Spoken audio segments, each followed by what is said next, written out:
தர்மபுரி மாவட்டம் பாலக்கோடு தேமுதிக அலுவலகத்தில் தேமுதிக நிர்வாகிகள் ஆலோசனை கூட்டம் தர்மபுரி மேற்கு மாவட்ட செயலாளர் திரு விஜய் சங்கர் அவர்கள் தலைமையில் நடந்தது.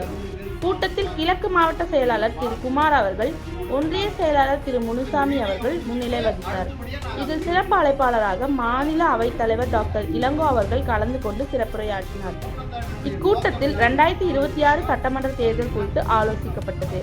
மேலும் பூத் கமிட்டி நிர்வாகிகள், வாக்குச்சாவடி முகவர்கள் பட்டியல் தயார் செய்தல், ஊர்வலம் மற்றும் பேரணி நடத்துதல், ஒவ்வொரு கிராமங்களுக்கும் மற்றும் வீடுகளுக்கும் சென்று கட்சியின் கொள்கைகளை விளக்கி பேசுதல், மக்கள் பிரச்சனைகளுக்கான போராட்டம் நடத்துதல் உள்ளிட்டவைகள் குறித்து ஆலோசிக்கப்பட்டது.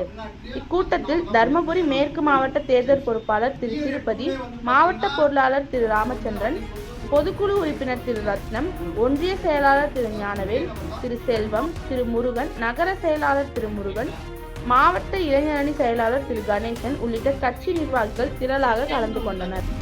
தொகுதி வந்து பார்த்தீங்கன்னா தர்மபுரி மேற்கு மாவட்டம் பார்க்கும்போது 2 தொகுதி, ஒன்று பாலக்கோடு, இன்னொன்று பெண்ணாகரம். இப்போ இந்த மீட்டிங்கை முடிச்சுட்டு அடுத்தபடியாக நாங்கள் அந்த மீட்டிங்கு போவோம். ஏன்னா 2 மணிக்கு அந்த மீட்டிங்கை அரேஞ்ச்மெண்ட் பண்ணியிருக்கோம். இப்போ இந்த கூட்டத்தாரினுடைய நோக்கம் என்னன்னா 4-5 விஷயம்.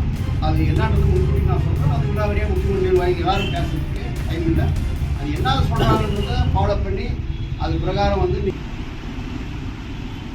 அந்த 4-5 மாவட்டத்திலையும் நம்ம இந்த தர்மபுரி மேற்கு மாவட்டத்தில் அதே மாதிரி BLA 2 ஃபார்ம் தமிழ்நாட்டிலையும் அதுவும் நாம தான் முதன்மையாக நாங்கள் கொடுத்துருக்கோம். கட்சி BLA 2லே வந்து பார்த்தீங்கன்னா இப்போ வந்து அன்னைக்கு வந்து ஒரு கிளைக்கு வந்து ஒரு கூட்டுக்கு 2 பேர், அதாவது ஒரே நபர் தான் 2 ஃபார்ம்.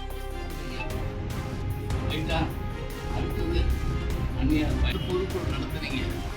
செகண்ட் ரவுண்ட்ல பெண்ணாக வச்சிருந்தேன் அப்படின்னா